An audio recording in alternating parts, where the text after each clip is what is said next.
J'aimerais poser la question, on parlait des Écritures, on parlait de ce qui se faisait dans l'Ancien Testament. Est-ce que Jésus a enseigné à ses disciples de porter leur dîme, vu la pression qu'il y a de ce qu'on a entendu avec Mama Janine et Magali, sur le chrétien de porter cette dîme?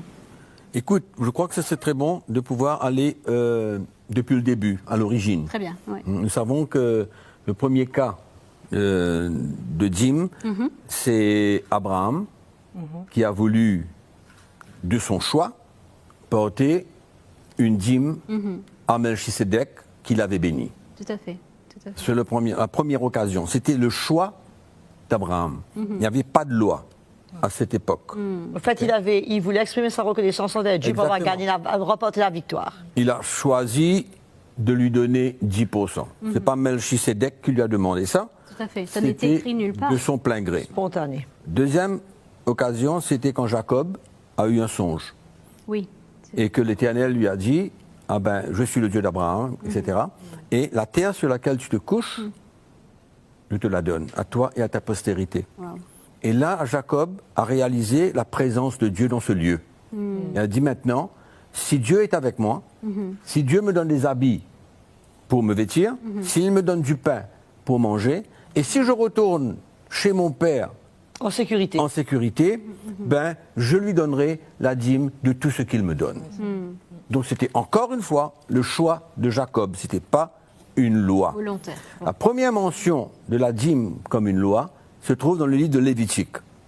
Là, c'était la loi sous le sacerdoce lévitique, où ben, il fallait porter la dîme de son troupeau, la dîme de tout ce qui pousse, etc.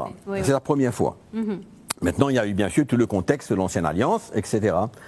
D'accord. Maintenant, si on veut voir comment ça s'applique sous la Nouvelle Alliance, il y a beaucoup de gens qui parlent comme quoi que Jésus a dit, vous donnez la dîme de la menthe, etc., mais vous n'exercez pas la miséricorde. Ça, c'était avant la mort de Christ.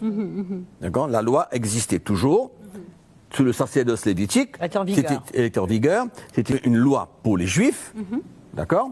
Et donc, Jésus leur parle, parle aux pharisiens, etc. Et là, donc, c'est la seule mention de Jésus vis-à-vis de la dîme, avant même la croix. Maintenant, en ce qui concerne la croix et après la croix, c'est très intéressant, parce que, encore une fois, ça m'étonne que les gens ne lisent pas la Bible comme il le faut. Dans l'Épître aux Hébreux, au chapitre 7, il est absolument clair. Je vais lire. Si donc la perfection avait été possible sur le sacerdoce, par le sacerdoce lévitique, car c'est sur ce sacerdoce que repose la loi donnée au peuple. Donc, le sacerdoce lévitique contenait toute la loi que Dieu avait donnée au peuple sous l'Ancienne Alliance. Donc, si la perfection avait été possible par ce sacerdoce, était-il encore nécessaire qu'il paraisse un autre sacrificateur selon l'ordre de Melchisédek et non selon l'ordre d'Aaron? Donc, nous savons très bien que nous vivons aujourd'hui, non pas sous le sacerdoce lévitique, mais sous le sacerdoce selon l'ordre de Melchisédek, qui représente Christ.